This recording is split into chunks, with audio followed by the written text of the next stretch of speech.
Welcome back to the Polestar 5, guys. In this video, we're once again gonna take a look at this car on the exterior and on the interior. But this time, I have a little more time with the car. We're here at a brand new Polestar space in Porsgrunn, about 2 hours outside of Oslo. So today, we're gonna take a look at the exterior, the interior, and then I'm gonna talk about me being excited about test driving this car, hopefully next year. Lately, I've been driving and testing the Tesla Model Y a lot. I've driven many of these cars, and something that has bothered me is that as standard, they come with these cheap fabric mats. They don't even come with rubber mats, which is essential, especially here in Norway now in winter, or if you live in any place where you have bad weather. And that is where today's sponsor 3W comes in with their precision made, high quality, eco-friendly and easy to clean rubber mats for the Tesla Model Y, the Tesla Model 3 and a whole bunch of different electric cars. And what is really cool is that, the set doesn't only come with the complete mats for the front, the rear, the trunk and the front. You can actually buy a set that comes with these fabric mats, which are some of the highest quality fabric mats I've seen in any car that clicks into place into the rubber mats, which is just awesome. So you can use one set of mats for summer and for winter. And for winter, you just click these out, you take them out easily, and you can keep them nice and clean for the winter. And then when it's summer again, you just click them in place. Awesome. So to get an 18% discount, check the Black Friday discount in the description box down below to get a set of 3W mats for your car. I've said it a few times on camera already, but I think the Polestar 5 is possibly the best looking saloon ever maybe, and the best looking electric car currently on sale. Maybe there are some supercars, some hyper electric cars that I haven't covered here on the channel that is better looking, but for anything that a normal human being could possibly dream to afford, this is such a stunning piece of design. And it is hard to convey on camera just how graceful and elegant this looks. It has a delicacy to the way the lines flow, the hips at the center of the waistline that just get smaller. I don't know how to describe it. It is just so beautiful. In typical Polestar fashion, the Polestar logo is the same color as the body, which is matte storm.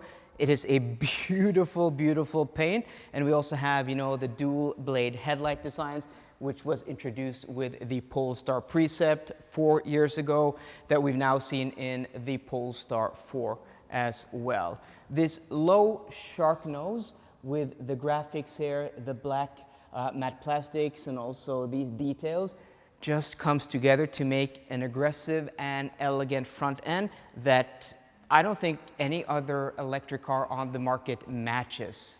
Moving over to the profile, you can see that this is a very long but a low car. I think it's like 5 meters and 9 centimeters long. It has a long wheelbase, and that is to make it both aerodynamic but also to make it spacious in the interior. Because you may be thinking, okay, this is a competitor to the Audi e-tron GT and the Porsche Taycan. Well, it is when it comes to maybe like the exclusivity, the price bracket, and also it being a saloon, but this is a lot bigger than those cars on the interior. And that is thanks to this, the length of the car and also the wheelbase. Again, you can just see these lines and creases. You have these beautiful frameless mirrors that we first saw with the Polestar 2 back in 2021.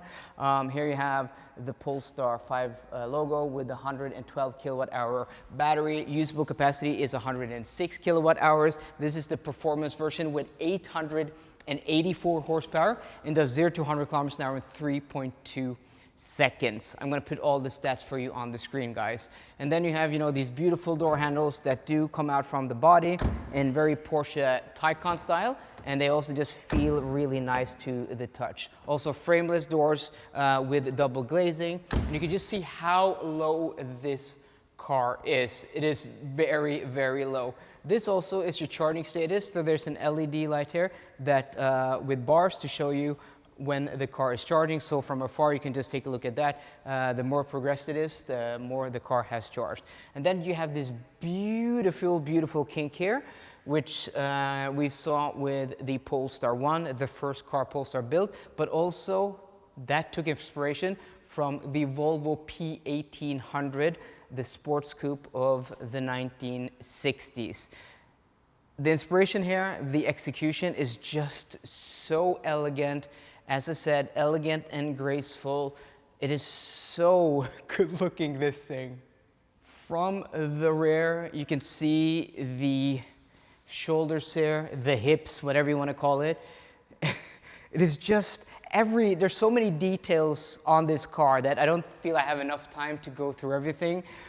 So please, subscribe to the channel. We're trying to hit 60,000 subscribers before the end of the year, and subscribing to the channel really helps me get invited to launches and events. I was just talking to the marketing director for Polestar, and that I'm on the list to be able to go to the launch next year. But there are other people who are also on the list, and it's hard for them to prioritize. So make it easy for them, subscribe to the channel, because the more subscribers, the more views we have, the easier it is for them to invite me to these events. And I'm really hoping to go to the Polestar 5 launch next year. So hit that button down below. But just look at this thing.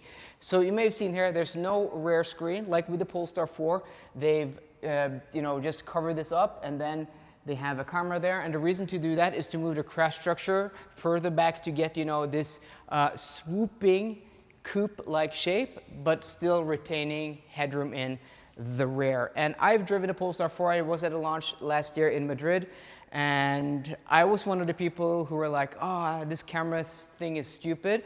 But after like 5 minutes of driving the car, I'm like, yeah, doesn't bother me at all. So give it a chance. Don't be, too negative about it before you've tested it, because I was one of those. And I've driven the Polestar 4 many times with a backup camera instead of a rear view window, and it works perfectly fine. So you have these beautiful, beautiful lines here. This is sharply abrupt, and it's like this because of aerodynamics. The more abrupt you can make this, the less swirls and turbulence you'll create over the rear end, and that will lower the drag coefficient. And just look at this sharp rear light bar design. In a world where we have so many light bars, this has to be the most sexy and the most unique. You have the lines and creases here, and then you have just the concaveness here, the details, the graphics here. I mean, you can still make a car that is sexy and aerodynamic. I'm looking at you, Mercedes EQS and EQE, and still make it interesting and cool and stylish. This is so good looking. I mean, there's not a bad angle on this car, and it's hard for me to decide which is my favorite, because I like all the angles.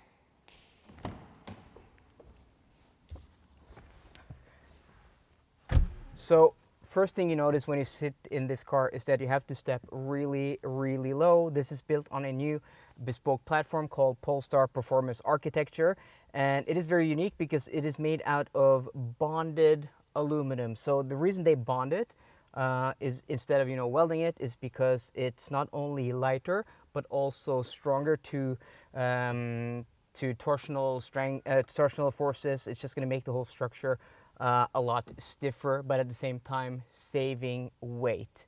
And these are some bespoke custom-made Recaro seats for this car, and they are beautiful. I mean, these are so nice. In a world where we have so much parts sharing, it is really refreshing to see these beautiful seats that are unique to this car, and this beautiful Sync Napa leather, cooled and ventilated, and I'm pretty sure there's probably some massage function here.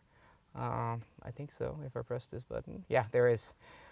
The rest of the interior, high quality.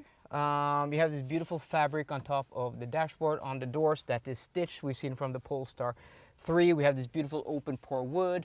The dashboard and the door design is very similar to the Polestar 3. Steering wheel also seems to be a carryover from that car.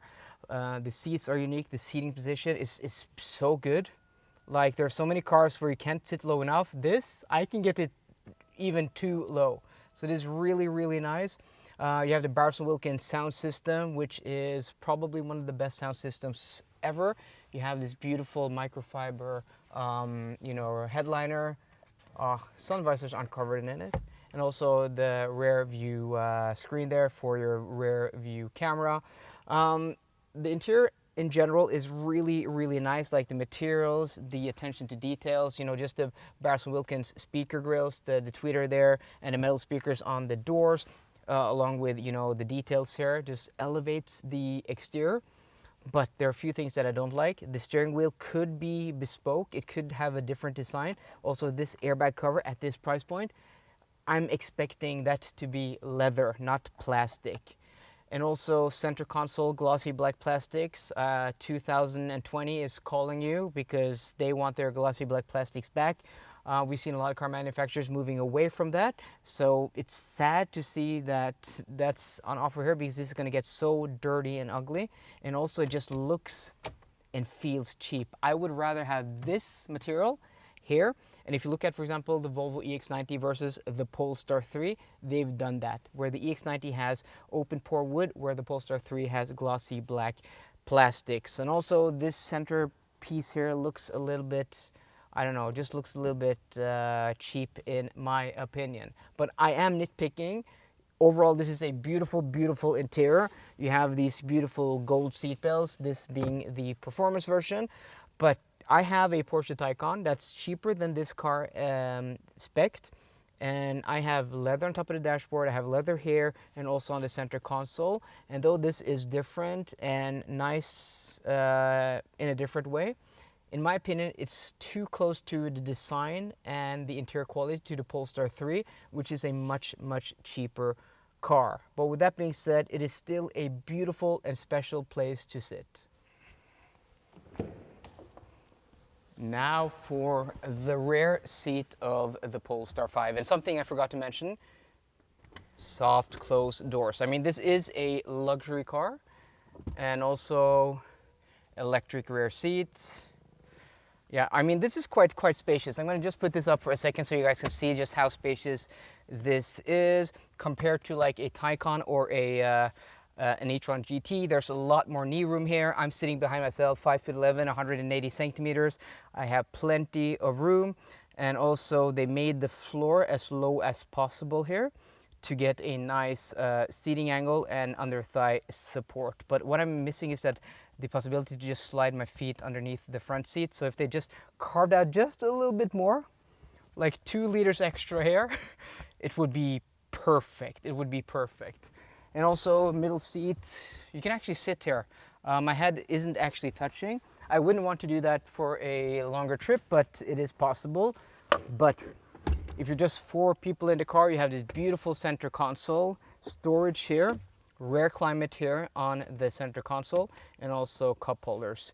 So, except for this being like glossy black plastics and looking and feeling a little bit cheap, the rest of the materials, so beautiful, and also just that smell of leather. And also, I have massive amounts of headroom. I have that much headroom, and the car still retains that beautiful low roofline, and then you can recline the rear seats. Oh, this is nice for a longer trip. This is pretty sweet, actually. There are a lot of cars that make sense on paper when you're talking about specs, performance, value, equipment, gadgets, tech. This is not one of those cars. This is a car that speaks to the emotion. This is a car that has to be experienced, felt, seen, and smelled to understand it. This is not the fastest car, it's not the biggest, not the fastest charging, not the longest range, not the most spacious, not the most luxurious, may not even be the most good looking. But that's a stretch because it just may be. But it's a combination of all of its parameters and specifications put into one car that makes this a special package from an underdog automotive manufacturer, from a brand that came from racing, that Volvo decided to make into an electric car brand, And this is a bold move, making something that nobody else is making in a day and age where everything is an SUV or a crossover. So we have to applaud Polestar, because the execution, even before driving this, I have not been this excited about a new car in a long time. Hence, I've had my Taycan for almost 4 years, because it just does it for me, and there hasn't been anything else that I would want to trade it for. This, though, may be that car, if I'm lucky enough. So thanks for joining me on this tour of the Polestar 5. I hope you guys liked it. If you did, yeah, subscribe to the channel. I would really appreciate it.